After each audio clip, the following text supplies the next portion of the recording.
Voilà, mesdames et messieurs, bonsoir, bienvenue au Centre tchèque pour cette soirée Palabre Centre européenne. Je ne vais pas être trop longue, je crois que James va tout dire. Je remercie tous nos partenaires, toutes les institutions qui font partie de ce projet. Je remercie tous les intervenants et je profite de cette occasion de vous inviter à un autre événement littéraire qui est sur Vladimir Holam ce samedi à la Maison de la Poésie à partir de 16h jusqu'à 23h, si je ne me trompe pas. Voilà, je vous souhaite une très très belle soirée, merci. Bonsoir à tout le monde. Je suis heureuse de vous accueillir ici pour les Palabres Centre européennes et comme les organisatrices me l'ont rappelé, il s'agit aujourd'hui d'un petit anniversaire parce que si le compte est bon, c'est aujourd'hui la 50e séance des Palabres. Donc c'est un petit anniversaire de cet événement. Donc je voudrais remercier Małgorzata Chasmura-Goldberg et Aurélie Rouget-Garma pour l'organisation de cette soirée. Et je les remercie aussi de m'avoir confié la présidence parce que tous ces textes qu'on va présenter aujourd'hui sont vraiment passionnants. Donc c'était vraiment un plaisir pour moi de les lire et puis de pouvoir les introduire ici. Donc je vais tout de suite passer au premier ouvrage. Donc il s'agit, donc ça touche le domaine d'Europe centrale. Il s'agit des actes de colloque qui a été organisé en 3 et 4 avril 2009. Ce colloque et cet ouvrage est intitulé Intellectuels de l'Est exilés en France. Et le volume a été co-dirigé par M. Antoine Marès, ici présent, et Wojciech Pałkowski. Je pense que c'est presque inutile de présenter M. Marès ici, car tous les amateurs d'Europe centrale ici en France le connaissent très bien. Il est professeur à l'université Panthéon-Sorbonne. Il est spécialiste de l'histoire d'Europe médiane. Auteur des ouvrages sur l'histoire d'Europe centrale, en particulier l'histoire des pays tchèques et slovaques, et il est directeur et co-directeur de nombreux ouvrages sur justement l'histoire en Europe centrale et également sur ses révisions après les changements géopolitiques en 1989. Je voudrais quand même peut-être rappeler rapidement quelques-uns. Liés de mémoire en Europe centrale, un jeu de l'histoire en Europe centrale qui était co-dirigé avec Marie-Elisabeth Ducreux, Archives et histoire dans les sociétés post-communistes, qui était publié sous la direction de Sonia Kong, mais en collaboration avec Antoine Marès pour le Gradvol, Charles Ketchkenetti, etc. Et je voudrais aussi rappeler l'ouvrage qui a été publié en 1997, Paris, capitale culturelle de l'Europe centrale, point d'interrogation, les échanges intellectuels entre la France et l'Europe médiane, 1918-1939. C'est d'une certaine manière, en fait, cet ouvrage pourrait être un pendant, la suite de cet ouvrage qui a présenté en fait donc le rôle de Paris pour les artistes, les intellectuels d'Europe centrale avant la guerre. Et cet ouvrage justement présente le rôle de Paris, de la France pour la dissidence, pour les élites exilées, et justement cette question des bouleversements qui ont subi les élites de ce pays est au cœur de cet ouvrage.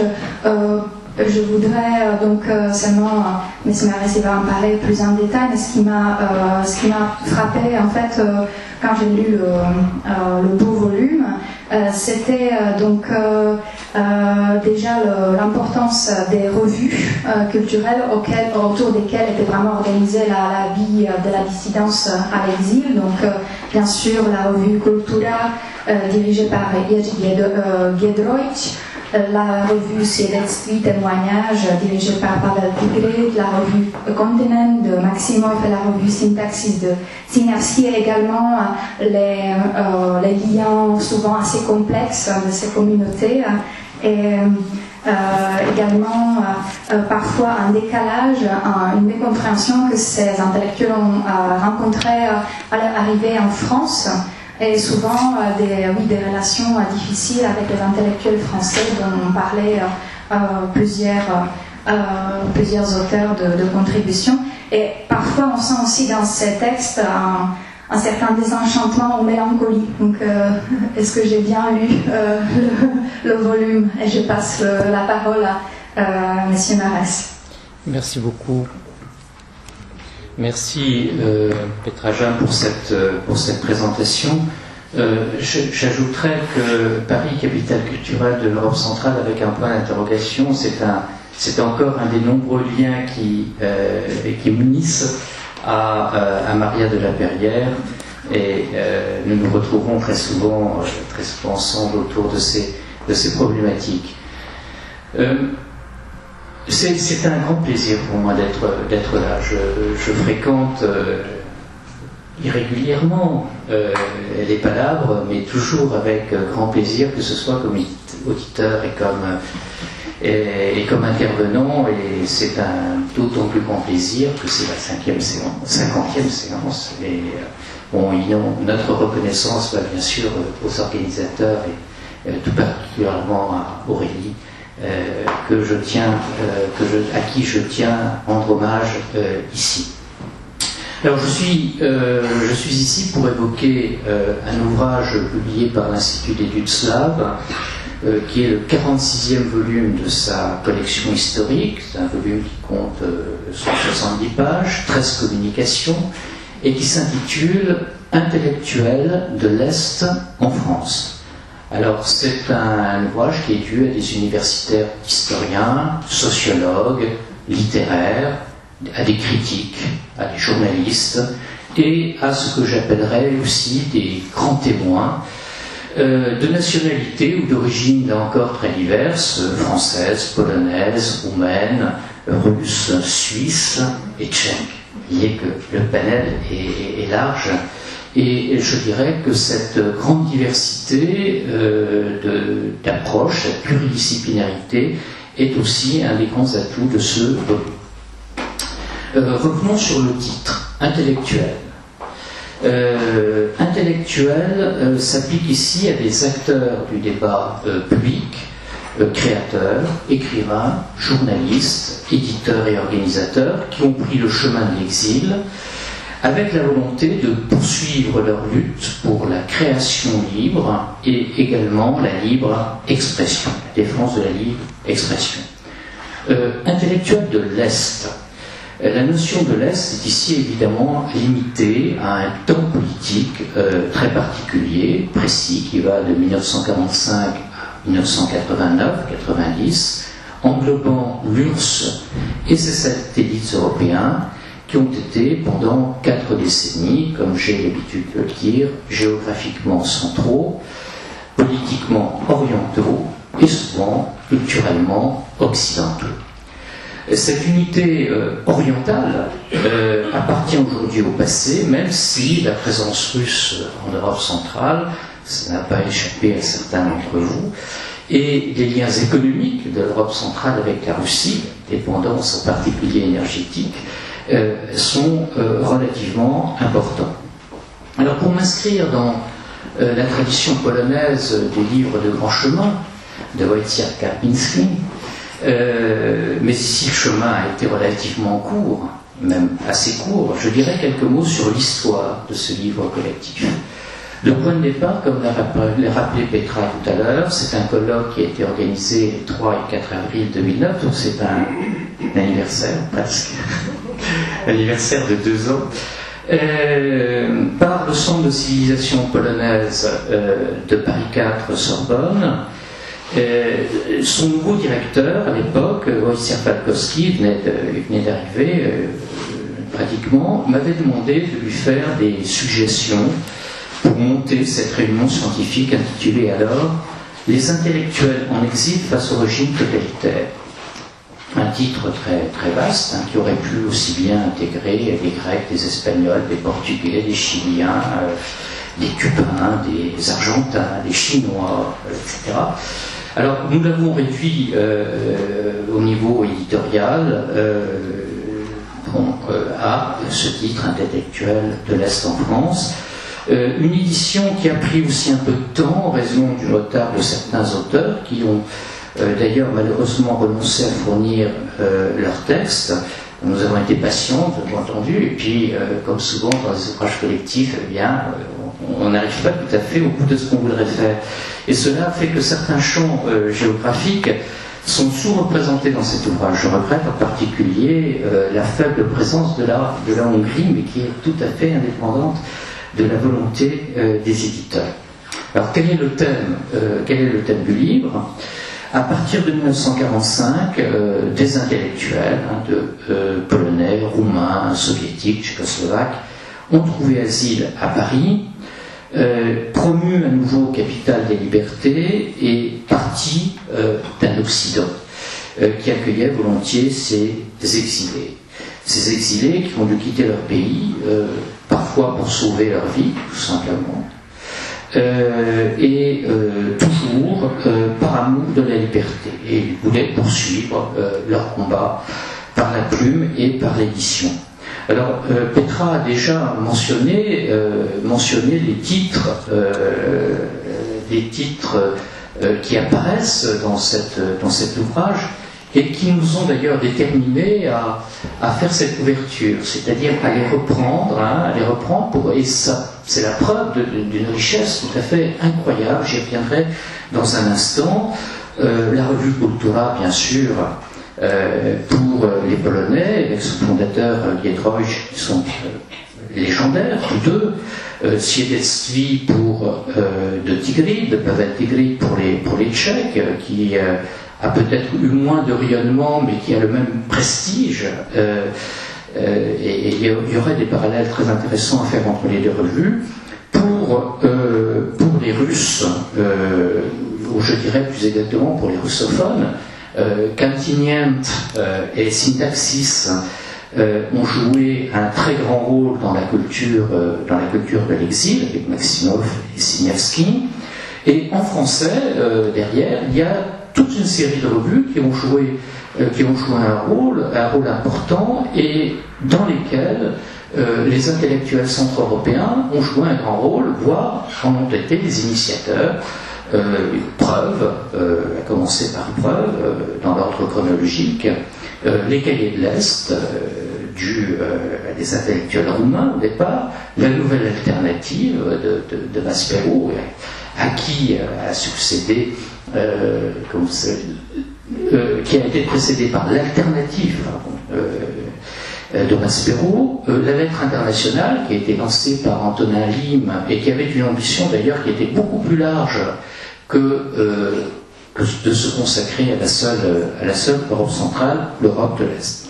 Et toute cette production fait désormais partie, je dirais, du patrimoine culturel de l'Europe centrale et orientale et par conséquent du patrimoine européen. Nous avons ainsi un panorama qui est offert par d'excellents spécialistes de la région, avec un accent tout particulier mis sur le domaine polonais. Et c'est là que le lien sera fait avec mon successeur. Sur les 13 communications de ce volume, 5 ont trait directement à la maison d'édition Kultura et à son entourage, Giedroyć, Jeleński, Mieroszewski, et 3 indirectement avec les textes de Pierre Grémion, Luba Jurgenson et Tatiana Maximova, en collaboration avec Natalia Gorbaniewskaja. C'est dire la place centrale de Maison Lafitte dans ce volume, et nous la devons au texte essentiellement d'intervenants polonais, Marek Kornat, Basil Karski, Lubor Gilek, je le prononce à la Suisse, Lubor Gilek, Andrzej Paczkowski et Malgorzata Ptasinska-Wojcik. Les 3 textes consacrés à l'exil russe sont dus à Tatiana Maximova et Natalia Gorbaniewskaja, à Cécile Vessier qui dresse un tableau synthétique du combat des dissidents de Russie en Occident, et à Michel Le Couturier qui rappelle qu'à côté de la revue Continent était née avec André Siniavski la revue Syntaxis. Le reste de l'Europe centrale dissidente et exilée, traité par Antonin Lim à travers témoignage de son expérience de la lettre internationale, qui malheureusement s'est finie en France prématurément, qui se poursuit dans un certain nombre de pays européens, et par Magda Carnecchini, qui présente la situation détaillée et mal connue de la dissidence et surtout de l'exil roumain. J'ai moi-même été surpris par l'importance de cet exil, parce que on sait à quel point la dissidence roumaine a été mince, mais évidemment il n'y avait pas d'espace de liberté en Roumanie, et c'était ou la prison ou l'exil. En l'occurrence, ça a considérablement nourri l'exil. Quant à Pierre Grémion, dans un beau texte de synthèse sur les voies d'exil en marge du progressisme parisien, il complète ses nombreux travaux sur la question de l'espace réservé à la dissidence et à l'anticommunisme dans le milieu français des années 40 aux années 60, en particulier autour de la revue Preuve, à laquelle les intellectuels polonais ont tant contribué. Pour conclure cette brève présentation, je me permettrai deux remarques personnelles que je n'ai pu introduire dans le texte de synthèse que j'ai intitulé « L'immigration exil d'Europe centrale en France depuis 1945 ». En relisant cet ouvrage, pour le présenter ce soir devant vous, je me suis rendu compte qu'il fallait très fortement nuancer l'opinion selon laquelle la France avait perdu la place de capitale de l'exil en Europe centrale et orientale qu'elle avait avant-guerre. De fait, si nous regardons la production intellectuelle de ces 4 décennies, nous nous rendons compte que Paris joue encore un rôle considérable, proportionnellement donc beaucoup plus important que celui de refuge des organes politiques de ces pays qui ont eu plus tendance à aller aux États-Unis en particulier. Deuxième observation, sous forme de paradoxe, les émigrations ont été souvent divisées, parfois même profondément déchirées par leurs héritages et par leurs appartenances idéologiques, voire par les querelles internes et personnelles. Nous en avons dans ce volume quelques beaux exemples, je vous les laisserai les découvrir. Et pourtant, ce qui frappe, ce sont les liens qui ont pu unir des exils, en particulier de nationalités différentes. Le texte sur les rapports entre Giedroyc, par exemple, et Maximov est emblématique à cet égard, mais on pourrait aussi mettre en exergue les rapports entre Giedroyc et Tigrid, les rapports entre Krzysztof Pomian, Pierre Kende et certains Tchèques. Il y a eu là visiblement un territoire commun de résistance à l'égard du pouvoir en place dans leur pays d'origine, mais aussi le sentiment qu'une meilleure connaissance de leur patrie en France passait aussi par des alliances, car c'est également un enseignement de ce livre. En parlant des exilés en France, on parle évidemment de la capacité à les y entendre, et parfois aussi des difficultés qu'ils ont eues à se faire écouter.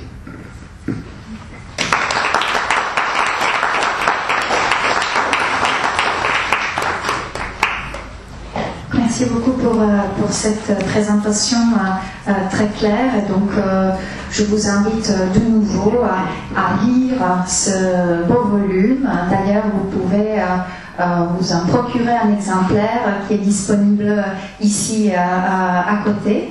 Et donc, je vais passer tout de suite à la présentation suivante. Donc, le passage est d'autant plus facile que justement, comme M. Marès l'a déjà évoqué, Madame Maria de la Perrière et M. Marès travaillent beaucoup ensemble, et même pour les projets éditoriaux, et il y avait plusieurs qu'ils ont dirigés ensemble, donc notamment ce volume par capitale culturelle de l'Europe centrale, mais il y en avait d'autres, comme par exemple Europe médiane, ressources des identités nationales, qui était co-dirigé également par Bernard Laurie.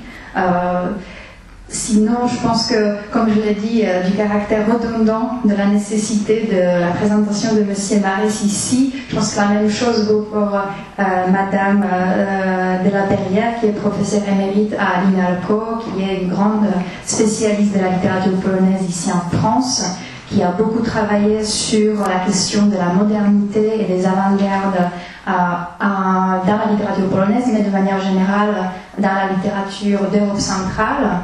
Je vais mentionner l'ouvrage publié en 2008, La littérature polonaise à l'épreuve de la modernité, et deux grands projets très très importants, modernisme, postmodernisme en Europe centrale, les avant-gardes et la crise des idéologies, donc deux volumes, très très beaux volumes, qui étaient dirigés par Madame de la Perrière, et encore un volume littérature face à l'histoire, dirigé également par Madame de la Perrière, et qui revient justement sur cette question de lien entre l'histoire et la littérature en Europe centrale. Et donc, pour passer à l'ouvrage dont on va parler maintenant, la Pologne multiculturelle. Donc, de nouveau, il s'agit des actes de colloque. Donc, ce colloque a eu lieu le 20 et 21 novembre 2009. Il a été organisé par la Société historique et littéraire polonaise en partenariat avec l'Université Jagiellonne à Cracovie et le Centre d'études de l'Europe médiane. Ce qui montre cet ouvrage, c'est vraiment l'importance de débat autour de la multiculturalité en Pologne et la révision justement de passé multiculturel souvent refoulé pendant la période avant 1989.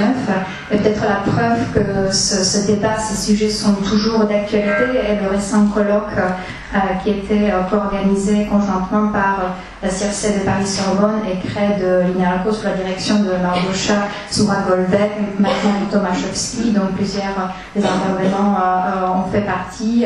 Et ce sujet de la mémoire culturelle et du traitement de la multiculturalité est toujours très, très, très vivant. Et les interventions ou des textes des intervenants de ce volume, que ce soit des historiens, des théoriciens de la littérature en sont la preuve. Et donc je passe déjà la parole à Madame de la Perrière pour la présentation de l'ouvrage. Bon, merci Petra pour cette présentation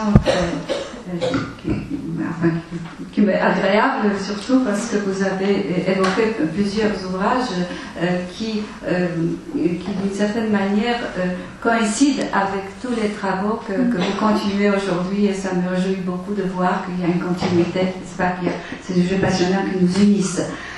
Alors, tout d'abord, grand merci à Aurélie et à Małgosia de m'avoir invité.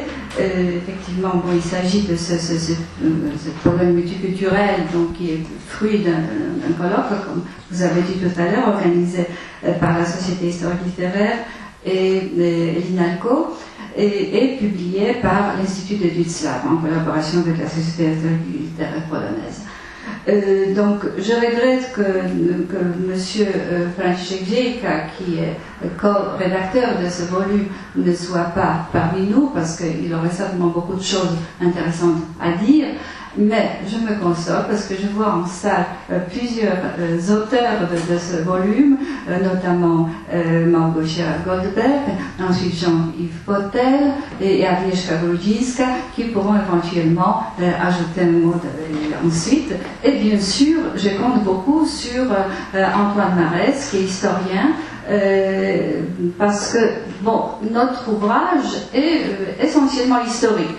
Il est historique, mais il est aussi sociologique et littéraire. Et je pense que cette collaboration interdisciplinaire s'imposait pour ce sujet, n'est-ce pas, des multiculturalités, et sujet qui est extrêmement présent aujourd'hui, très actuel et présent dans les esprits en Pologne. Alors, nous avons essayé de le saisir à plusieurs niveaux, mais notre point de départ, c'était la césure de 1989. C'est à partir de cette date qu'on a commencé, dans la période de la post-communiste, on a commencé à parler des minorités polonaises, et alors qui ont été pendant 50 ans du communisme tout à fait occultées. Et je me souviens de ma propre jeunesse que j'ai passée en Pologne.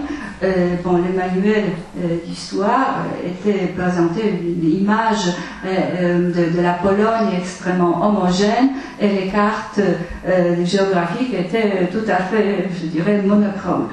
Et donc, bien sûr, tout change donc à partir de 1989, Et les Polonais, on pourrait dire, redécouvrent leur minorité, donc minorité juive, silésienne, cachoube, auvergnenne, wenkovienne, rome, mais aussi ukrainienne, lituanienne, biélorussienne, arménienne, russe, allemande, tatare.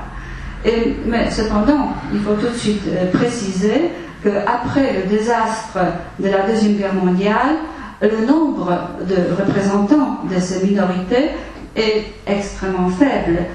Il s'agit donc souvent d'une présence culturelle symbolique, même si elle est reconnue par l'État, par les autorités officielles de l'État, et protégée bien entendu. Alors pour comprendre, je voudrais revenir, j'utilisais tout à l'heure le terme de, je dis que ces minorités sont redécouvertes. Qu'est-ce que ça veut dire? Bon, les minorités qu'on redécouvre, ça ne veut pas dire qu'on remonte dans le passé, qu'il ne s'agit pas de revenir au statu quo ante. Ces minorités, bon, le mot de minorité avait des connotations tout à fait différentes avant 1989. Il n'y a pas longtemps, le terme de minorité s'associait dans l'esprit des Polonais à la domination des confins, kresy en polonais, un terme ambigu qui se rapporte aussi bien au territoire de l'ancienne puissance jagellonne, qui s'étendait jusqu'au Bug, qu'aux espaces frontaliers de la Pologne orientale de la période de l'entre-deux-guerres, avec les deux chefs-lieux, Vilno, aujourd'hui Vilnius en Lituanie, ou Lvov, Lviv en Ukraine. Mais après la guerre de 1945, suite aux décisions de Yalta, la Pologne, comme vous le savez, a perdu ses territoires orientaux, ce qui a favorisé la création du mythe des confins, mythe, disons, du paradis perdu. On a créé une image tout à fait idyllique des différentes cultures qui cohabitaient d'une manière tout à fait pacifique et amicale. Eh bien, après 1989, la perspective change totalement. On quitte les mythes pour se tourner vers la réalité beaucoup plus concrète. Et c'est alors qu'on commence à évoquer certains événements tragiques qui, après donc Yalta, dans la période de 1945-47, ont accompagné le déplacement des frontières polonaises de l'Est à l'Ouest, à savoir le transfert des populations polonaises, ukrainiennes, wenkoviennes et polonaises aussi, des territoires orientaux vers les territoires occupés par les Allemands, qui à leur tour ont été expulsés. Donc, bien sûr, c'était une période extrêmement dramatique. Vous pouvez vous imaginer la tragédie de ces populations qui se sont trouvées déplacées. Et voilà, on n'en parlait pas, n'est-ce pas? En Pologne, on n'en parlait pas. Et aujourd'hui, au contraire, ces drames font l'objet de nombreuses études qui sont menées dans une perspective post-coloniale, on pourrait dire, car ce qui s'impose, c'est une nouvelle image de l'autre. Et voilà, ce sont donc les problèmes qui ont été traités dans ce volume. Alors nous avons réuni plusieurs spécialistes, parfois de très grands spécialistes de ces questions, qui venaient de Pologne, de différentes universités. Notre ouvrage est composé de trois parties. D'abord la Pologne et ses minorités, donc Bruno Drwęski qui a présenté la mobilité de frontières. Il a parlé de la mobilité de frontières, pas uniquement après 1945, mais aussi, bon, il a un parcours historique pour présenter toutes sortes de déboires, de conflits frontaliers. C'est un problème extrêmement complexe, mais il a réussi à le faire avec beaucoup de clarté. Et ensuite, Marek Dziukowski, professeur à l'université de Poznań, a parlé plutôt de la restauration de la mémoire à partir du patrimoine multiculturel. Et en effet, il faut reconnaître qu'il y a de nombreuses actions sont actuellement menées en Pologne en vue de raviver la mémoire des minorités, donc restauration des monuments, retour aux traditions. Il y a des festivals ou des fêtes locales, qui permettent justement de raviver cette mémoire des minorités. Et Joanna Kurczewska, sociologue de l'Académie des sciences de Varsovie, elle se concentrait plutôt sur les tensions, sur les conflits qui existent, qui sont toujours présents, n'est-ce pas, dans la population polonaise. On ne peut pas les cacher. Je pense que justement ce que j'apprécie personnellement dans ce volume, c'est qu'on en parle, n'est-ce pas? Il n'y a aucune idéalisation, n'est-ce pas? On se rend compte que d'un côté, il y a des intellectuels, il y a des écrivains qui ont justement déjà cette mentalité post-coloniale, mais qui sont capables, n'est-ce pas, qui sont comprendre les minorités, mais évidemment, localement, parfois, il y a des conflits et des tensions qui continuent. Et justement, ces problèmes ont été aussi présentés dans les communications plus particulières. Donc, Jean-Yves Potel, il a présenté un très beau texte, Assimilation et désassimilations des Juifs polonais au XXIe siècle, avec des excursions vers le passé, où il n'a pas, bien sûr, caché les phénomènes de l'antisémitisme qui sont toujours présents, mais en même temps, il a cherché un équilibre, parce qu'il faut reconnaître aussi qu'il y a beaucoup de choses qui ont été faites, n'est-ce pas, pour les communautés juives, pour les juifs qui sont encore là, parce qu'évidemment, cette dissémination était vraiment dramatique. Et dans la même direction va le texte de Marcel Courtiade, spécialiste du Rome, qui a parlé justement de la présence des Roms en Pologne, le sujet pas uniquement polonais, mais bien sûr on peut imaginer qu'il y a des drames aussi en Pologne. Et là encore, Courtiade a présenté toute une bibliographie présentant des ouvrages des Polonais qui s'intéressent à la culture rome. Et notamment, par exemple, Papusza, une poétesse dont les textes ont été traduits récemment en polonais. Krzysztof Zamoyski a présenté la Galicie. La Galicie, c'est une terre mythique qui évoque les territoires qui s'étendaient de l'Empire allemand jusqu'au Dniestre à l'époque du partage de Pologne. Et bien sûr, c'était aussi un territoire où il y avait des communautés, différentes minorités qui coexistaient. Et comme cette Galicie, on ne sait pas très bien ce que c'est, n'est-ce pas? Il y a beaucoup de Polonais qui ne savent pas trop. Donc nous avons demandé une carte géographique. Donc il y a une très belle carte, je vais vous montrer tout à l'heure, qui présente justement cette Galicie. De même, pour la Silésie, nous avons aussi demandé une spécialiste à nous faire une carte géographique pour présenter justement la Silésie d'aujourd'hui, n'est-ce pas, la partie qui appartient aujourd'hui à la Pologne, et également, et de l'autre côté, la partie qui fait partie de la République tchèque. Donc, toutes les minorités ont été présentées, n'est-ce pas, d'une manière tout à fait rigoureuse, scientifique. L'accent a été mis sur les statistiques. Je pense que l'un des avantages justement de ce volume, c'est qu'il y a des statistiques. On peut voir justement cette diminution du nombre de certaines minorités. Mais ensuite, bien sûr, nous avons parlé de la littérature. Donc là, bien sûr, nous avons eu toute une suite de communications extrêmement intéressantes. Et je pense qu'il était extrêmement important de mettre la littérature en relief, étant donné que les écrivains ont été peut-être le premier à introduire la nouvelle manière d'appréhender les minorités et suivre leurs traces mémorielles en voie de disparition.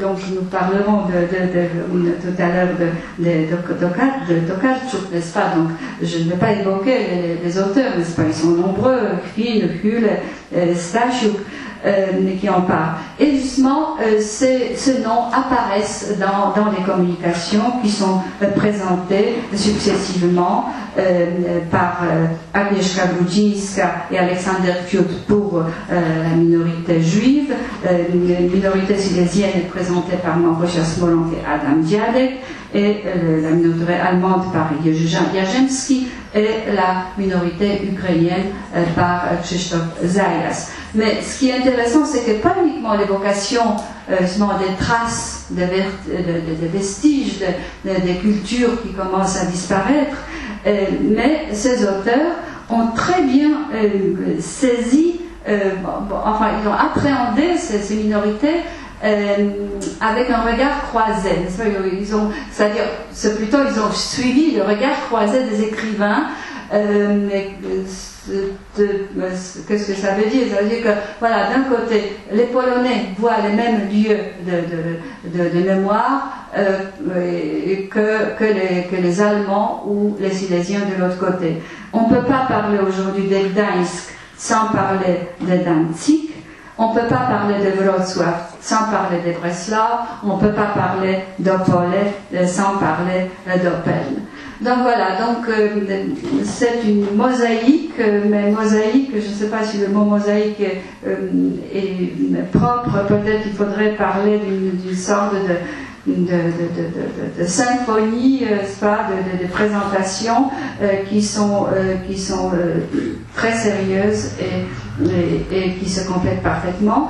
Je voudrais signaler également la préface de Krzysztof Pomian, qui est tout à fait remarquable, car bien sûr c'est un historien et philosophe en même temps, et son texte est extrêmement dense. Et je voudrais aussi dire que cet ouvrage a des illustrations, par exemple Robert Schwed qui présente les anciens confins orientaux qui sont plus tellement parler des confins, mais justement, lui, il insiste sur le fait que la population a presque disparu, mais ce qui reste, c'est la culture. Et cette culture sous forme, par exemple, des églises orthodoxes en bois, magnifiques. Oui, donc vous pouvez le montrer, Petra, oui, parce que bon, là, voilà, donc nous avons essayé d'illustrer tant bien que mal. J'espère qu'on pourrait faire tout un album, mais évidemment, ce n'est pas possible. Et ici, je voudrais adresser mon grand merci à Serge Aslanov, parce que moi, c'est lui qui vraiment nous a aidés. Il a travaillé avec passion et avec ses compétences extraordinaires. Et ça, sans lui, cet ouvrage n'aurait jamais eu le jour.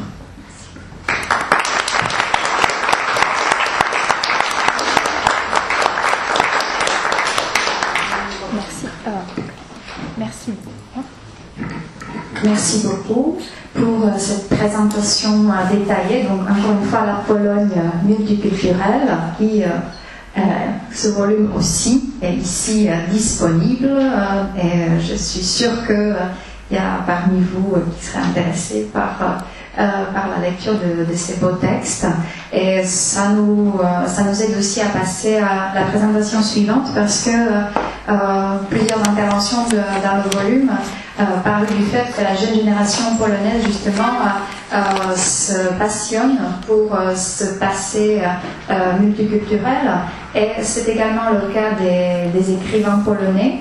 Et parmi eux, Olga Tokarczuk, dont la dernière traduction française, Les Pérégrins, sera présentée par Maja Szymanowski, qui est journaliste à RFI et responsable du département livre à l'Institut polonais. Donc, je voudrais dire seulement quelques mots de Olga Tokarczuk. Bon, elle est assez connue en France, je pense aujourd'hui, grâce aux traductions. Donc d'abord à la maison d'édition Robert Laffont, pour laquelle Krzysztof Bukowski a traduit deux romans, Dieu, le temps, les hommes et les anges, et Maison de jour, maison de nuit. Et ces deux romans, justement, montrent assez bien ce rapport à la multiculturalité au foulet de la Pologne et aussi le rapport à l'autre, parce que c'est au fond ça, le rapport à la multiculturalité, le rapport à l'autre. Et je trouve que là, le roman Les Pérégrins présente ce rapport à l'autre, à l'altérité d'une manière un peu complémentaire, tandis que dans ces deux textes précédents, il s'agit d'un déploiement de ce rapport dans le temps, donc vers le passé. Là, Les Pérégrins le montrent dans le déploiement spatial, parce qu'il s'agit en fait de rapport au voyage, au nomadisme et voilà, ça c'est le volume. Là, ça c'est publié déjà chez Noir sur Blanc et la traduction est de Grażyna Ehrhardt. Comme vous allez l'entendre de Maja Szymanowska, il s'agit de différentes modifications de sujets de pèlerinage, de voyage, de déplacement. Je voudrais seulement dire que c'est intéressant parce que je trouve que Olga Tokarczuk est devenue un vrai phénomène en Europe centrale. Elle est énormément traduite, par exemple en République tchèque, quasiment tous les livres sont traduits. C'est pas du tout le cas d'une grande partie des auteurs polonais. Par exemple, les livres de Paweł Hule sont beaucoup moins traduits, même le texte de Mercedes-Benz, qui est quand même un hommage à l'auteur tchèque Bohumil Hrabal, a été seulement récemment traduit. Je pense que la publication date seulement de 2010.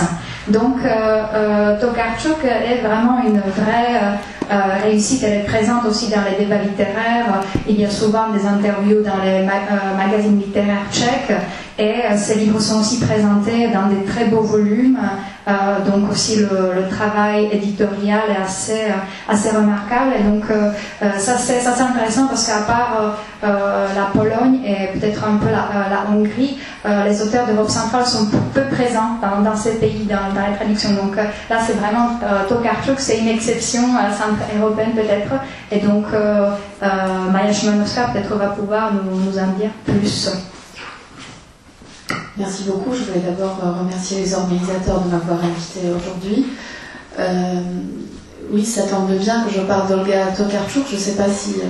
Enfin, je vais oser, bien sûr, mais après, les spécialistes en littérature, moi j'ai une formation d'historienne et de littéraire, mais je ne vais pas vous faire un cours sur les Pérégrins, parce que je suis moderniste, qui est une secte religieuse, un mouvement religieux du XVIIe siècle, extrêmement intéressant, qu'Olga Tokarczuk m'a confié avoir découvert en compagnie d'un philosophe polonais spécialiste d'Heidegger et des Eurodives russes lors d'un de ses nombreux voyages qu'elle décrit dans ce livre.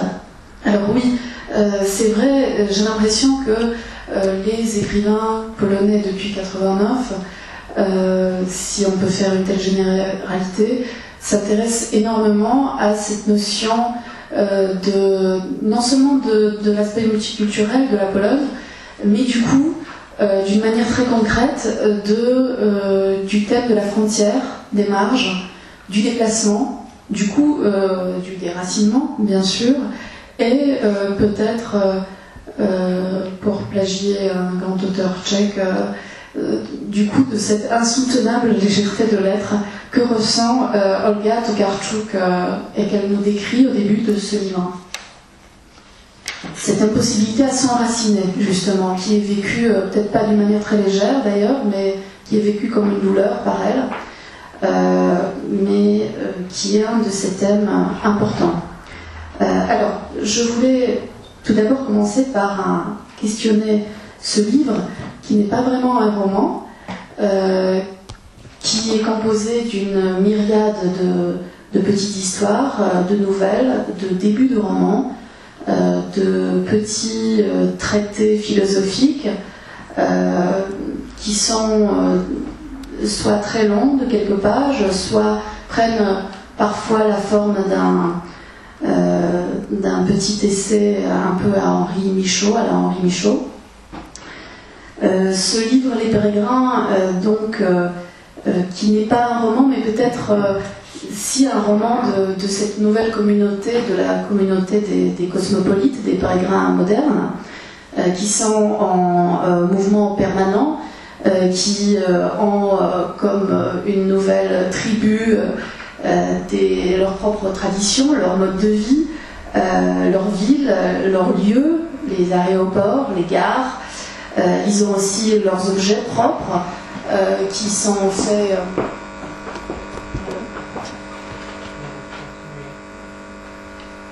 Alors j'en étais aux objets, pas de culte, mais finalement des objets qui sont propres à cette nouvelle communauté de nomades. Elle décrit avec beaucoup d'humour finalement la miniaturisation des objets dont se servent ces nomades, donc les petits tubes dentifrice, les brosses à dents pliables, les mini shampoings, les pantoufles jetables bien sûr. Cette nouvelle communauté a aussi ses propres maladies dues au jet lag, au décalage horaire. Le temps coule d'une manière complètement différente pour eux. Mais ce n'est pas non plus un livre de sociologie. C'est pas un livre de traité sur le nomadisme moderne, comme on peut en avoir. Tokarczuk tisse vraiment tous ses fils d'une manière très intéressante. Ces nombreuses narrations font d'elle en fait une sorte de nouvelle Scheherazade qui, une fois de retour de ses nombreux voyages, raconte ses aventures. Et ces pérégrins sont effectivement un peu 1000 histoires en un seul livre. Mais ce sont les gens ordinaires qui ont remplacé les princesses et les djinns. Cette poésie justement très particulière, même dans le phrasé d'ailleurs de ce livre admirablement traduit, m'a fait beaucoup penser aux voyages imaginaires effectués par Henri Michaud. Et même si Tokarczuk aime la poésie, on voit le mystère, voire la magie qu'elle inscrit au sein de son écriture. Alors qu'est-ce qu'on suit ? On suit par exemple un Polonais en vacances en Croatie, mais dont la femme disparaît tout d'un coup mystérieusement sur une île. On suit l'histoire d'Anouchka, une jeune femme bien installée dans sa vie qui décide du jour au lendemain d'habiter le métro moscovite. On suit aussi Eric qui tout d'un coup décide de dénouer les fils de son existence un peu terne, et tout d'un coup il est conducteur d'un bac, partir vers le large. Il y a aussi une histoire incroyable du cœur de Frédéric Chopin, placé à sa mort dans une jarre de cognac. Donc une multiplicité de réflexions, de micro-récits comme ça, des choses vues sur les zones de transit, les hôtels, le hasard des rencontres, le tourisme exotique, etc. Donc je reviens peut-être vers le titre, après avoir dit que ce livre n'était pas vraiment un roman. Le titre Pérégrin, donc Bieguny en polonais, qui est cette secte orthodoxe du XVIIe siècle, et qui partageait cette croyance assez fabuleuse qu'il était possible d'échapper au mal tout simplement en se mouvant, en étant éternellement en mouvement. Donc tout le salut pour eux vient du mouvement, et c'est l'immobilisme qui est la métaphore de la mort. Alors Tokarczuk me soutenait qu'elle est partie à la recherche de ces pérégrins en Russie, et qu'elle les a rencontrés dans le métro moscovite encore aujourd'hui. Je ne sais pas si c'était un autre de ces récits, mais en tout cas elle a été bien inspirée par cette secte du XVIIe siècle. Donc cette référence d'ailleurs à l'histoire comme d'autres dans le livre, parce que ce n'est pas le seul, montre que Tokarczuk n'hésite pas à traverser d'ailleurs le temps et de mettre en scène des personnages historiques, comme par exemple Pierre Le Grand et le piste lors de ses voyages de curiosité. Il veut faire la collection des parties du corps humain conservées dans du formol par un docteur hollandais, parce qu'effectivement ce livre, Les Pérégrins, n'est pas simplement un livre sur l'éternel mouvement ou l'aspiration à la recherche de quelque chose, parce qu'on va justement, mais aussi un livre sur le désir d'immortalité, mais une immortalité qui serait obtenue par la conservation du corps, dans le formol par exemple. Alors le mouvement est effectivement le thème central du livre qui s'oppose à l'immobilisme, et je vais peut-être vous lire juste le début parce que ça m'a frappé. Alors je sais qu'il y a des spécialistes de Gombrowicz dans la salle. Le début m'a fait vraiment penser au début de Faire des Dourquet. Le premier chapitre qui s'appelle Je suis, qui est extrêmement existentialiste ici, et qui est quand même comme quelque chose qui est écrit en miroir avec le réveil du narrateur de Faire des Dourquet, qui lui se réveille au début de la journée, entre la nuit et le jour, et perd, si je me souviens bien, le sens de son identité, enfin tout le sens s'enfuit, s'effiloche, et va le propulser par la rencontre des tantes et de professeur Pinko dans un ailleurs complètement incroyable. Et là, au contraire, Tokarczuk a 5 ou 6 ans, comme elle le dit, a la première expérience de ce qu'elle est, une expérience presque cartésienne. Hein, ce petit passage se finit par la phrase « je suis », par le constat « je suis », et qui va la mettre en branle. Elle va partir du coup de la maison et expérimenter justement le mouvement. Alors elle part de la maison pour rencontrer le grand fleuve qui est l'Oder, et là on revient à l'histoire des marges de la frontière, ce fleuve qui est le symbole de la Nouvelle-Pologne et de cette frontière qui a été tracée d'une manière artificielle après la Seconde Guerre mondiale, et qui est toujours une espèce de blessure aussi dans peut-être la conscience de ces écrivains d'après la Seconde Guerre et d'après 89. En tout cas, voilà le petit extrait. J'ai 5 ou 6 ans, je suis assise sur l'appui de la fenêtre et je regarde mes jouets éparpillés sur le plancher. Château de cubes à moitié effondrés, poupées aux yeux écarquillés, la maison est plongée dans la pénombre. Dans les pièces, l'air se fige petit à petit et s'assombrit davantage. Il n'y a personne à la maison, tous sont partis, éclipsés quelque part. Seuls me parviennent encore de faibles éclats de voix, l'écho de pas traînants et des rires qui fusent au loin. Derrière la fenêtre, la cour déserte. Et je passe plus loin. Les dalles de béton de la cour, ayant absorbé toute l'obscurité, en finit par se dissoudre dans la nuit noire. Toutes les portes s'enfermaient à double tour, les trappes rabattues et les stores descendus. Je voudrais sortir, mais je n'ai pas où aller. Seule ma présence dans cette pièce prend des contours de plus en plus précis, qui frémissent, ondoient, et ça fait mal. En un instant, je découvre la vérité. On ne peut plus rien y faire. Je suis.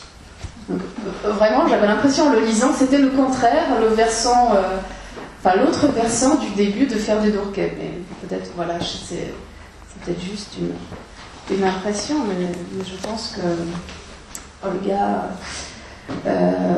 aime bien jouer malgré son côté, elle aime bien cultiver aussi ce côté déraciné, mais tout ce livre est extrêmement érudit et truffé de références historiques, philosophiques et littéraires. Voilà, je voulais juste, peut-être je vais pas prolonger, je vais juste dire que cette recherche finalement qui s'apparente parfois à la fuite, ce mouvement, recherche de ce mouvement perpétuel, et m'a fait penser aussi, mais d'une manière peut-être assez lâche, au voyage de Baudelaire, surtout la fin en fait de cet ouvrage, le rôle des cartes aussi dans ce livre, et c'est la chose que je voulais évoquer pour conclure. C'est ce mouvement qui conduit Olga Tokarczuk à reformer sa propre cartographie, une autre carte, peut-être pas de la Pologne, mais justement du monde, ou une carte littéraire aussi. Et il y a des cartes qui sont reproduites dans la version française, qui d'ailleurs, une qui est sur la couverture, qui sont des cartes absolument poétiques et tout à fait incroyables, je trouve. Cette carte représente les fleuves qui sont rangés par leur longueur consécutive. Donc on retrouve Oder aussi, qui est bien sûr décrit dans le livre sur cette carte-là. Donc c'est pour ça je me suis souvenue de ce magnifique poème de Baudelaire qui s'appelle Le Voyage, et qui commence par ces vers enfant amoureux des cartes et des stampes, l'univers est égal à son vaste appétit. Et je crois que c'est quelque chose qui aurait pu être peut-être en exergue de ce livre d'Olga Tokarczuk.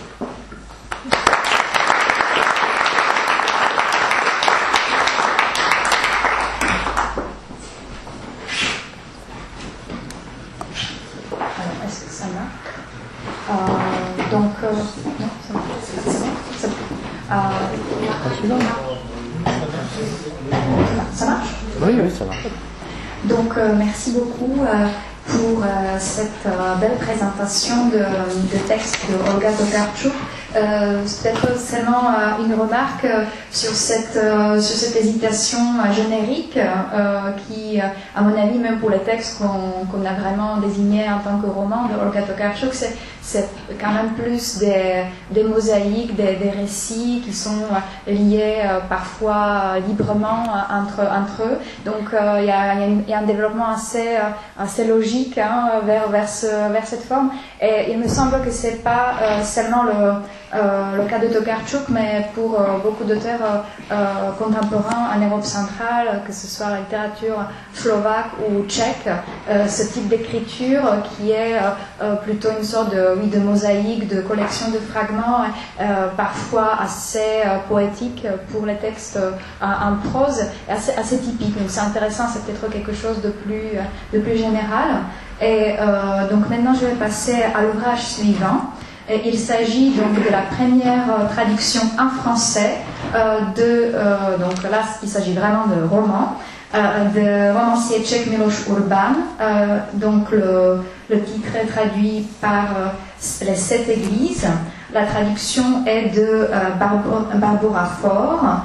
Et le livre a été publié par la maison d'édition Au Diable Vauvert au début de 2011, donc c'est très récent.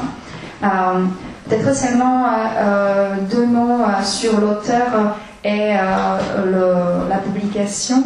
Donc Miloš Urban, qui est né en 1967, fait vraiment partie des auteurs marquants de la nouvelle génération qui entre en littérature dans les années 90. Les Tchèques aiment l'appeler, peut-être avec un brin d'exagération, Umberto Eco tchèque. Ce texte est désigné comme Gotický román z Prahy, donc le roman gothique de Prague. Et ça, c'est peut-être le regret que j'aurais pour la publication française. En fait, tous les livres que Miloš Urban publie, il les prépare en collaboration assez étroite avec l'illustrateur qui s'appelle Pavel Rut. Et tous les livres en fait respectent ce format assez agréable et avec vraiment très très beaux très très belles illustrations et typographies, etc. Ce qui malheureusement n'est pas respecté dans la version, dans la traduction française, j'imagine que c'est un vrai défi pour les maisons d'édition de respecter ça, mais ce qui est dommage, c'est qu'en fait, cet ouvrage, le format fait référence en fait à une collection qui était publiée dès les années 60 par la maison d'édition Odéon et qui publiait justement les romans gothiques. Donc c'est aussi un peu le jeu avec le genre qui, oui, bien sûr, se perd, et puis bien sûr le côté esthétique est un peu diminué. Et peut-être une dernière remarque, et là tout de suite je vais passer la parole à Morgane Corvin.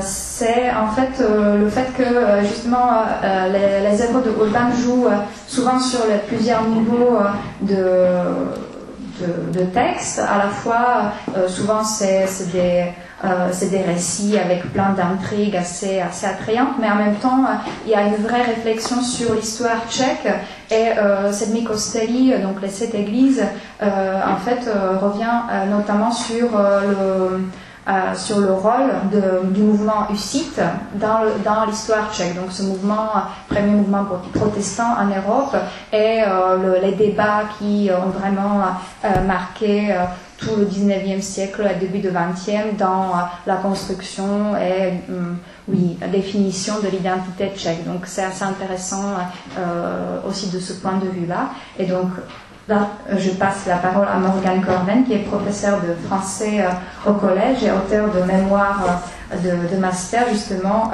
sur les romans de Miloš Urban, qui était intitulé Histoire, stratégie postmoderne.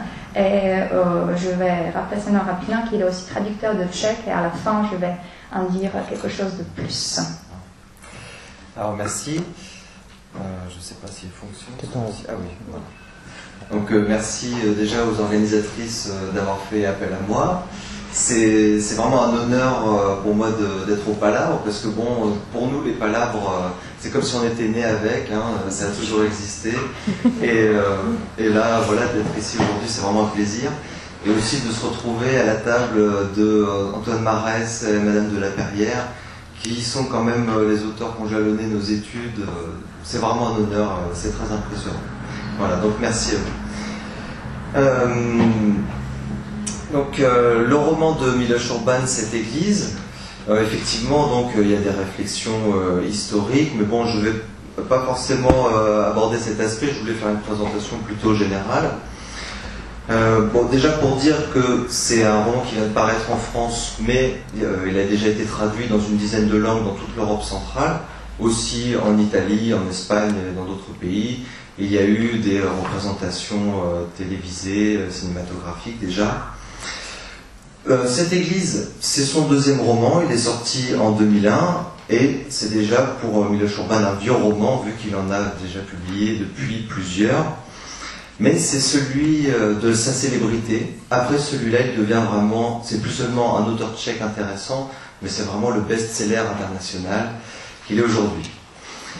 Alors, le roman, il commence en septembre, par une petite promenade dans le quartier d'Albertov à Prague, pour ceux qui connaissent, aux environs de la place Charles.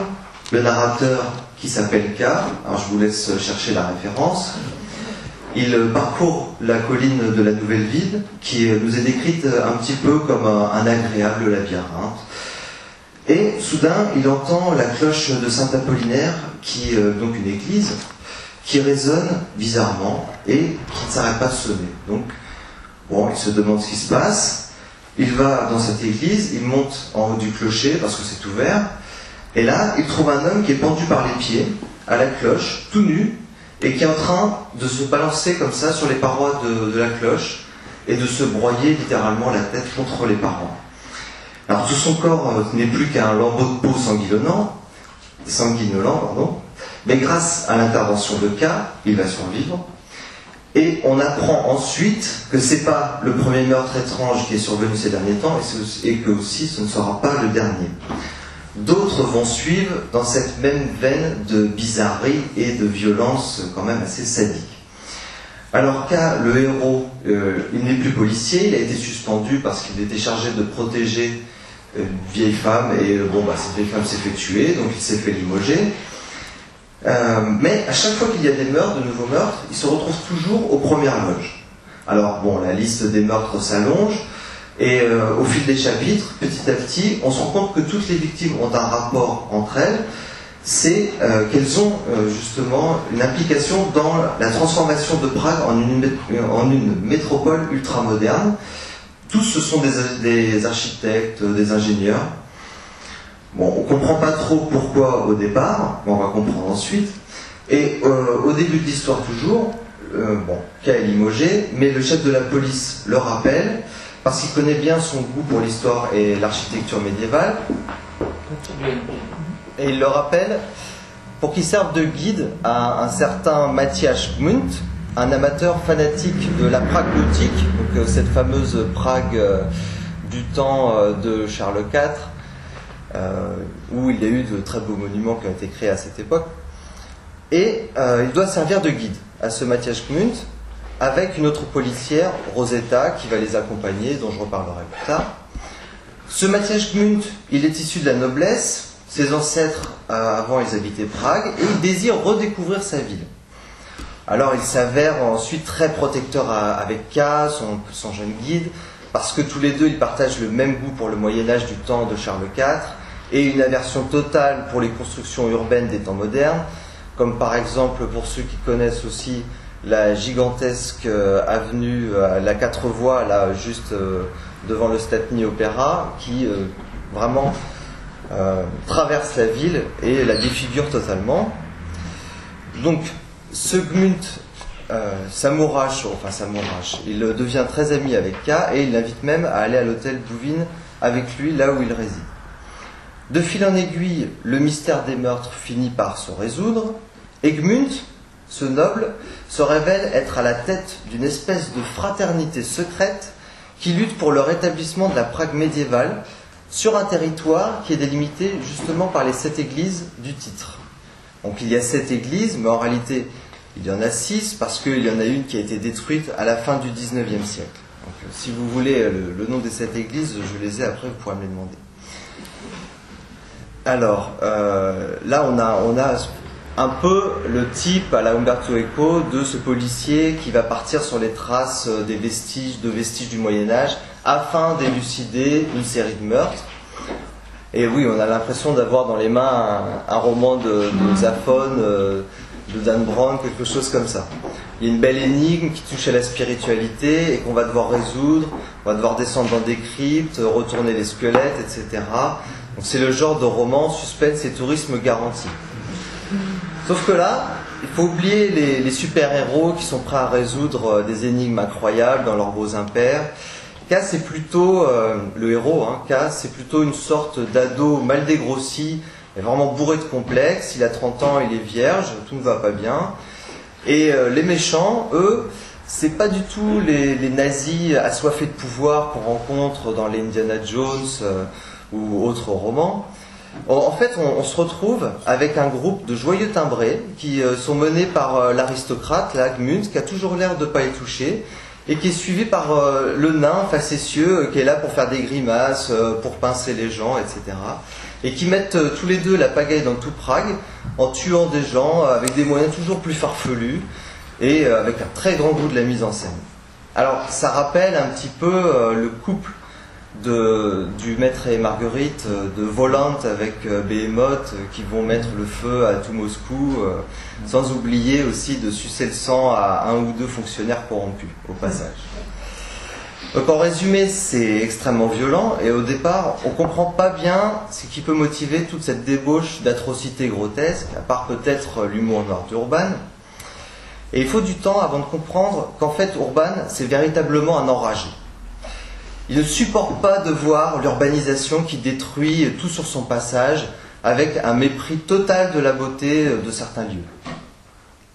Alors il est vrai que la nouvelle ville de Prague, elle n'a vraiment pas été épargnée par cette urbanisation assez sauvage. Et comme les bâtiments ne peuvent pas se défendre par eux-mêmes, lui, Urban, il se retrouve obligé de tuer des ingénieurs et des architectes à tour de bras dans ses romans. C'est son mode à lui, c'est comme ça qu'il fonctionne. Et à ce propos, il y a une phrase que j'aimerais citer, qu'il évoque au détour d'un autre roman, parce qu'un autre roman dont j'ai oublié le titre, mais de toute façon, c'était un roman qui avait fait vraiment un flop total en République tchèque, c'est celui qui est vraiment le moins connu. Et la jeune journaliste avait interrogé, lui avait dit, mais Monsieur Orban, pourquoi avez-vous produit ce roman qui me semble quand même si peu inspiré? Et Orban avait répondu, en fait, peu importe le roman, hein, moi ce que je voulais, c'était pouvoir mettre le feu au Parlement tchèque à la fin dans la scène finale, c'est tout. Voilà. Alors, dans cette église, on a droit à un vrai réquisitoire contre la démocratie libérale, qui pervertit une partie de la population avec le pouvoir de l'argent et qui laisse l'autre partie complètement à l'abandon. Et dans le roman, K est très malheureux à tout point de vue. Donc, comme je vous ai dit, il a 30 ans, il est vierge, c'est déjà quand même une raison suffisante. Mais en plus, il a des problèmes avec son père, qui est, lui, le contraire, un père très volage. Et là, il évolue dans un monde où la laideur se répand partout. Heureusement, arrive Gmunt, ce noble, à la version 19e siècle, qui a sa canne, son très beau de forme, et qui va s'occuper de changer tout ça. Alors, je ne vais pas vous en dire plus pour la manière, parce que peut-être que vous aurez envie de le lire, mais pour faire bref, Gmunt, il a pour ambition de réinstaller le Moyen-Âge à Prague. Alors, dehors les voitures, le goudron, adieu aussi tous les droits, hein, désormais, il y en a un qui décide, c'est celui qui a été désigné par Dieu dès la naissance, c'est le noble, c'est Gmunt. Alors, quand on discute avec Orban, le moins qu'on puisse dire, c'est que ses idées, elles sont pas très claires. Enfin, en tout cas, moi, j'ai pas tout compris. Il pense que finalement, avoir quelqu'un qui prend des décisions pour soi, à notre place, ça nous donne des repères dans la vie et ça nous permet de nous concentrer sur d'autres choses, d'avoir du temps. Et comme ça, on n'est plus toujours poussé en avant par toutes ces choses qu'on a à faire. Alors, pour quelqu'un qui a vécu sous le communisme, mais même s'il est assez jeune, on se dit que c'est assez étonnant de ne pas mettre la liberté au-dessus de tout le reste. Alors, c'est intéressant et c'est assez original en soi. Après, on en pense ce qu'on veut. Mais alors, si on lui parle aussi d'un autre de ses romans, Asterman, celui qui n'est malheureusement pas encore traduit en français, là, il fait l'apologie de la contestation citoyenne avec un groupe d'écolos qui va revivre les années 70 aujourd'hui et se battre pour la révolution écologique. Et quand on lui parle de ça, là, Orban il nous regarde dans les yeux et il dit comme ça qu'il trouve insupportable l'idée aujourd'hui qu'on soit de simples individus et complètement impuissants par rapport aux décisions de l'État, qu'on n'ait aucun pouvoir tout seul, et que donc il faut se mettre ensemble et faire la révolution. Alors bon, après ça on est un peu perdu. En gros, pour résumer, pour Orban, tout est bien sauf ce qu'on a. La démocratie libérale dehors, tout sera mieux que la démocratie libérale. Enfin bon, à côté de toutes ces excentricités politiques, je tiens à vous rassurer parce qu'on découvre quand même dans ce roman de très beaux coins pragois bien cachés. On va descendre des marches, on va monter d'interminables couloirs qui vont se resserrer, on va atterrir dans des pièces remplies de gens avec des masques, etc. Et donc Orban, c'est un véritable esthète, il adore l'architecture et il le rend très bien dans son roman, il n'y a pas de problème pour ça. C'est très raffiné. Même si au détour d'un couloir, des fois on peut tomber sur une de ces espèces de scènes érotiques complètement surréalistes, un peu déglinguées même on pourrait dire, comme par exemple le passage où K, le personnage, à l'église, il est à l'église, il va surprendre Rosetta, la femme policière, dans un coin avec Gmunt, et elle va être à cheval sur la paume de Gmunt en train de se balancer comme ça de gauche à droite. Voilà, je vous laisse en penser ce que vous voulez aussi. Et bon, malgré le petit côté guide touristique, l'humeur générale, ça reste à la violence, à la folie. Mais c'est aussi un délire dans lequel on se laisse entraîner par jeu. Orban, il aime surprendre, il aime les images fortes, les scènes fantasques comme ça, c'est très agréable. C'est un peu une espèce de prestidigitateur. Et avec lui, on a un spectacle. Mais ça n'empêche pas que sa colère, quand même, la colère d'Orban, quand on parle avec lui ou quand on lit ses romans, on se rend compte qu'elle est quand même bien réelle. Voilà. Et pour son dernier roman, Lord Mort, qui n'est pas non plus traduit, bien entendu, vient de sortir. On garde plus ou moins l'ambiance, mais on va changer de décor et d'époque. On est toujours à Prague, mais cette fois, on va suivre un jeune noble à moitié proxénète dans le quartier juif, avant le grand assainissement du quartier juif de Prague. Voilà. Et j'espère qu'on aura aussi le plaisir de lire ce roman-là en français. Merci.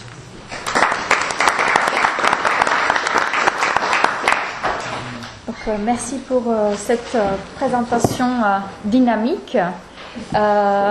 Et je voudrais peut-être dire que... Bon, vous m'entendez, hein, Oui, donc ça montre aussi ces traits fantastiques et aussi ces traits légèrement apocalyptiques et peut-être des traits d'une anti-utopie.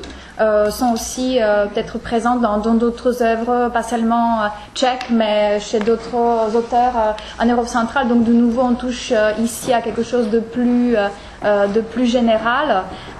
Et de nouveau, peut-être ce qu'on n'a pas dit, il y a une dédicace dans ce livre, et en fait, ce livre est dédié à Prague. Donc il y a aussi cette dimension de côtoiement de la ville, et c'est vrai que les périodes et l'architecture, les aspects de Prague auxquels Urban revient sont soit pas tout à fait bien connus ou revisités par lui de manière nouvelle et intéressante. Donc ça, c'est aussi des éléments de ces textes qui sont tout à fait intéressants à la fois pour les lecteurs tchèques et étrangers. Donc ça, c'est peut-être pour ajouter. Et je vais passer donc à la dernière présentation. Donc je vais donner la parole à Caroline Vigeant, qui est donc membre de la rédaction du magazine qui s'appelle Books.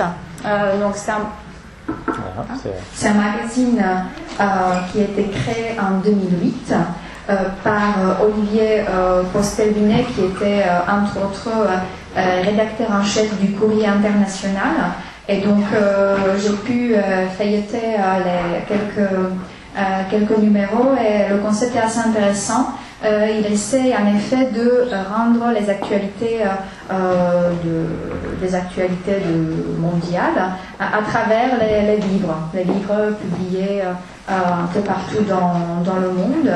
C'est assez intéressant. Là, dans les derniers numéros, il y a aussi des actualités sur l'Europe centrale, notamment les commentaires sur l'entrée dans la Pléiade de Milan Kundera et des entretiens avec des traducteurs, des auteurs, etc. Et donc, je passe la parole à Caroline pour qu'elle nous en dise un peu plus. Merci Petra. Donc moi aussi je vais remercier les organisatrices de m'avoir invitée pour présenter ce nouveau magazine. Oui, c'est bon. Donc c'est un magazine qui a 2 ans, je vais vous le distribuer, vous pouvez le faire passer. Voilà. Donc ça c'est la nouvelle formule qui a été relancée en septembre, et ça c'est l'ancien format version Courrier international que vous connaissez peut-être. Voilà. Donc déjà je vais commencer par une petite mise au point, parce que souvent on fait la confusion. En dépit du titre, Books n'est pas un magazine littéraire, c'est un magazine généraliste. Donc on parle bien évidemment de littérature, mais aussi de politique, d'économie, de sciences, de thèmes de société. Donc vraiment, on a l'ambition de toucher un public assez large. Donc pour commencer, je vais vous lire l'édito du premier numéro, signé par Olivier Postelvinet, donc le directeur de notre rédaction et fondateur de Books, qui, comme le Petra l'a dit, a été rédacteur en chef de Courrier international et de La Recherche. Donc, le magazine que vous tenez entre les mains se propose d'éclairer les sujets du jour et la condition humaine en utilisant la lumière des livres. À l'ère d'Internet, le livre est parfois présenté comme un objet du passé. C'est une illusion. Le contenant n'est pas le contenu. Stèle, rouleau, parchemin, papier, e-book ou fichier électronique, voilà le support. Le livre, lui, est immatériel. Il est l'espace clos, étendu mais contraint, où s'inscrivent les mots d'une œuvre de l'esprit. Roman, essai ou synthèse, il est appelé à rester le lieu privilégié de la réflexion approfondie. À l'ère de la vitesse, de l'éphémère, du repli sur soi, mais aussi de la mondialisation, de la propagation planétaire des ondes de choc économique, politique, culturel, le livre apporte la lenteur, le recul. Choisir le livre comme outil de décryptage est une idée simple, c'est l'idée de Books. Alors l'idée d'Olivier Postel-Vinet au début, c'était de faire une sorte de New York Review of Books à la française. Faute de moyens, ça n'a pas été possible.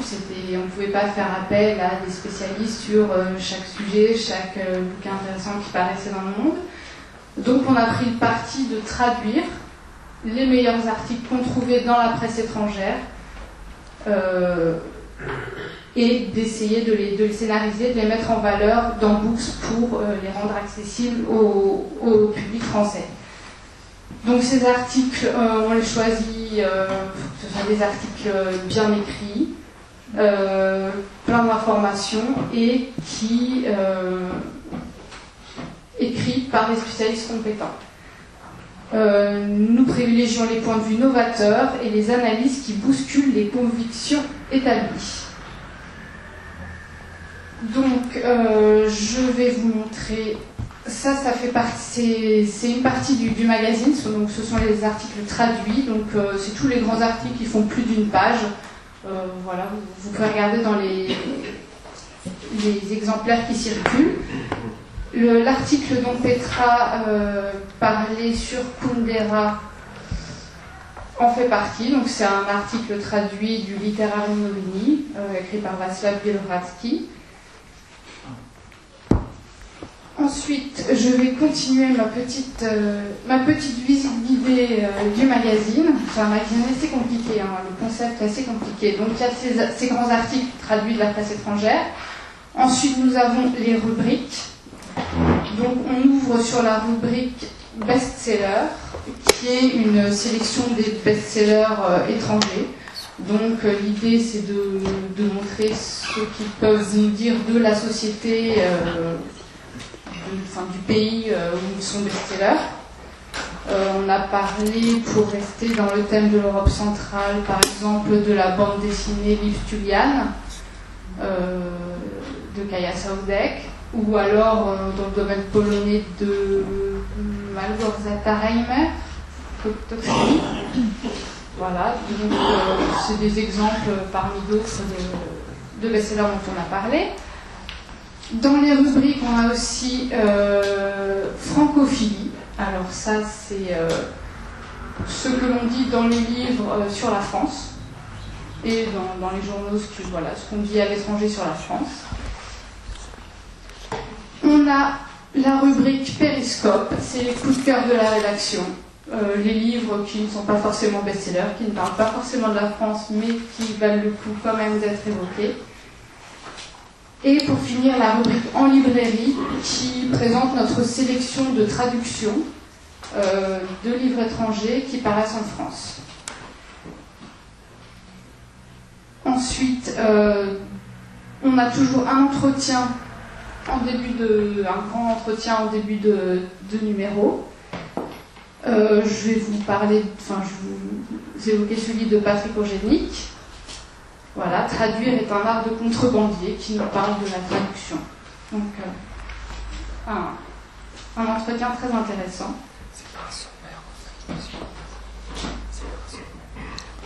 Oui, c'est compliqué. Comme je vous disais, c'est très compliqué.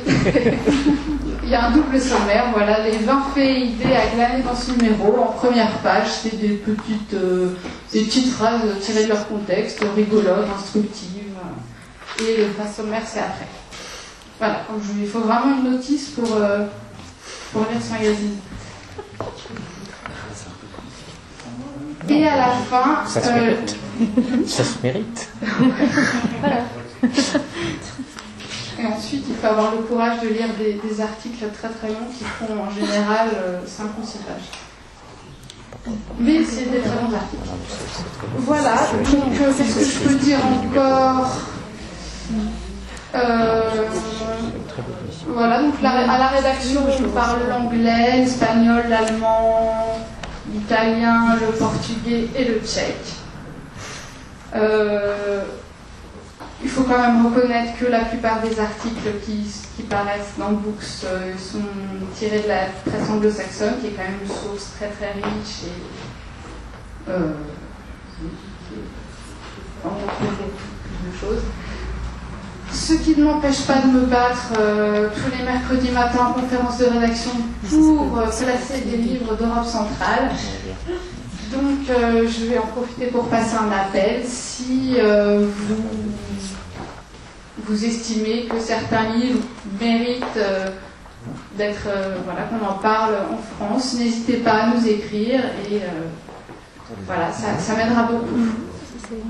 Et pour les articles aussi peut-être de la presse étrangère. Oui, et si vous lisez des articles dans la presse étrangère, presse polonaise, hongroise, qui parlent de livres, bien évidemment, n'hésitez pas à m'écrire. Voilà. Merci beaucoup.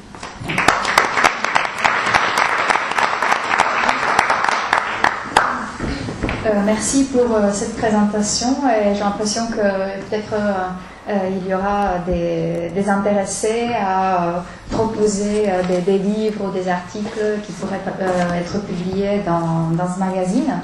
Et donc je profite encore de cette occasion de parler d'une traduction qui va bientôt sortir. Puisqu'on a ici les deux traducteurs de ce beau livre. Donc Caroline et Morgane, ils ont traduit en français un grand classique de la littérature tchèque, un texte humoristique vraiment de référence qui s'appelle Saturnin, dont l'auteur est Zdeněk Jirotka, qui a été publié en 1942. Et donc la traduction qui est accompagnée des jolies illustrations d'un illustrateur tchèque très connu, Adolf Born, va être publiée. Il s'agit donc, comme je l'ai dit, d'un classique tchèque qui est classé par les Tchèques comme l'un des livres préférés et on pourrait peut-être le comparer pour que vous puissiez vous faire une idée à un grand classique de la littérature anglaise, qui sont les livres de P.G. Wodehouse.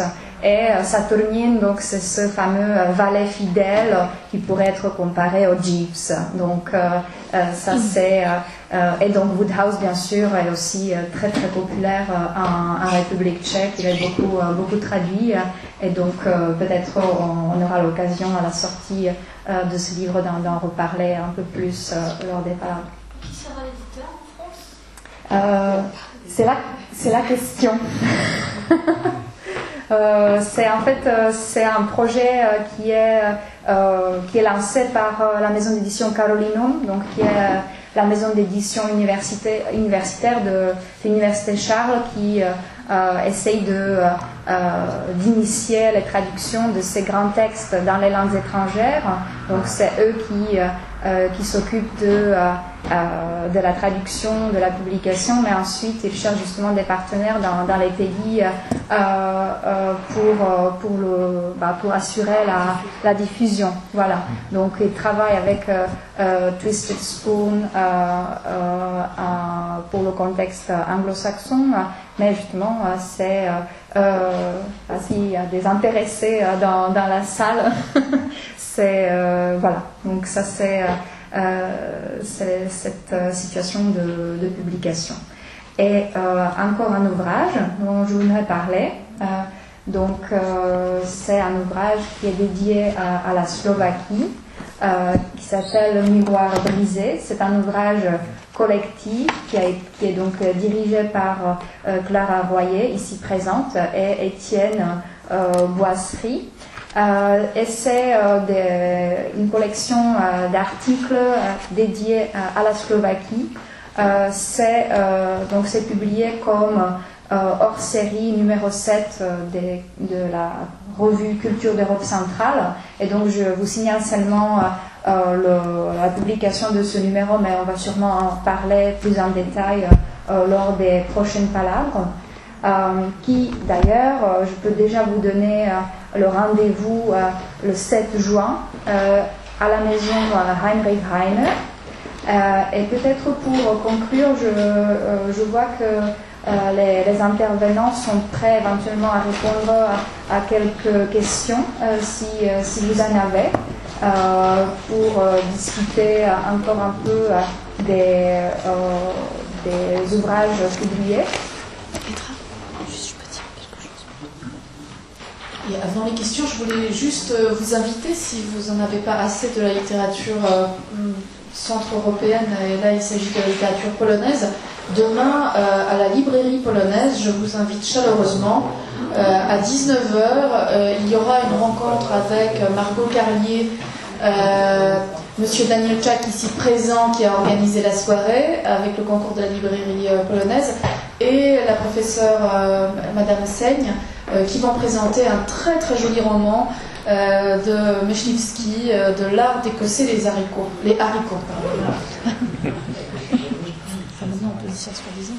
Donc, est-ce qu'il y a quelques questions?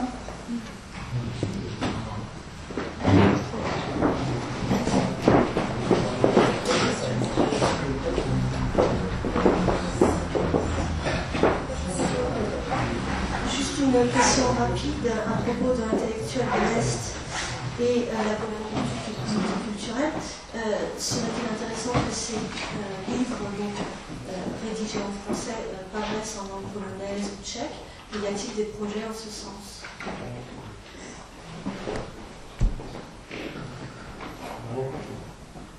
C'est-à-dire, jusqu'ici, nous n'avons pas pensé du tout à cette possibilité, mais évidemment, je pense que vous m'incitez à y penser. Donc, peut-être, effectivement, je pense que même en Pologne, il n'y a pas d'équivalent de ce genre de synthèse. On n'a jamais fait ce genre de synthèse. Je pense que peut-être la France était peut-être un lieu plus apte à accepter ce genre justement de réflexion tout à fait objective. Mais vous avez tout à fait raison, non, et si jamais la République tchèque serait intéressée, évidemment, si nous sommes tout à fait prêts à participer et à aider à cette publication. Oui, vous posez une bonne question sur la circulation de nos productions.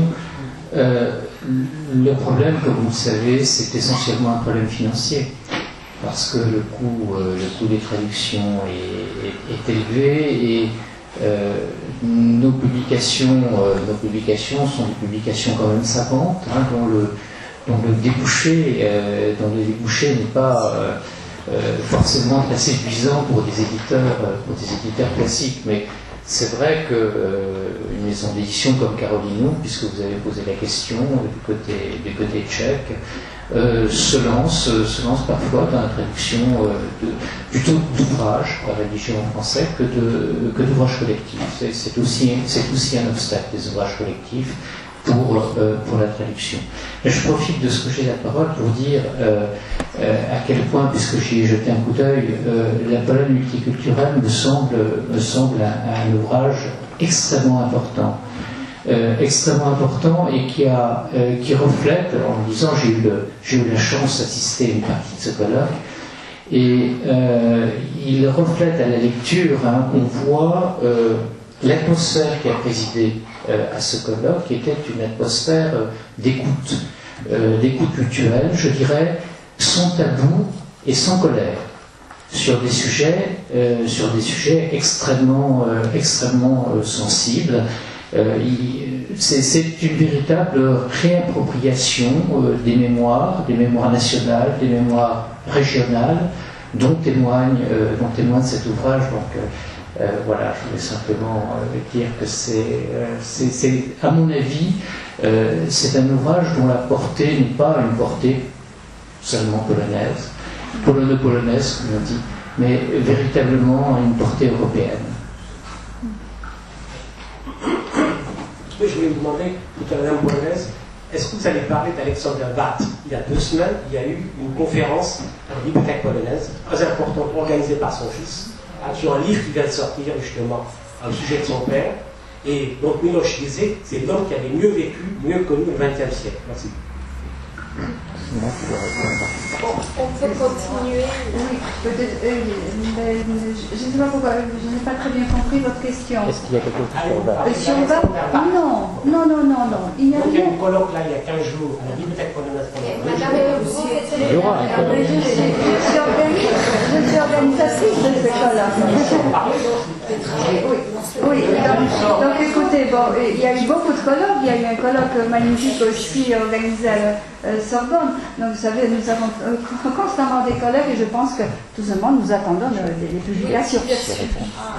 Oui, je peux répondre à monsieur, s'il est toujours aussi intéressé par le colloque Alexandre Vath, où je l'ai vu. Il trouvera Vath dans une des communications d'intellectuels de l'Est exilés en France. Voilà. Donc, je remercie à tout le monde pour leur participation et l'attention. Et le Centre tchèque nous convie de partager une petite bière tchèque, je pense, à côté. On peut continuer notre discussion et débat. Merci.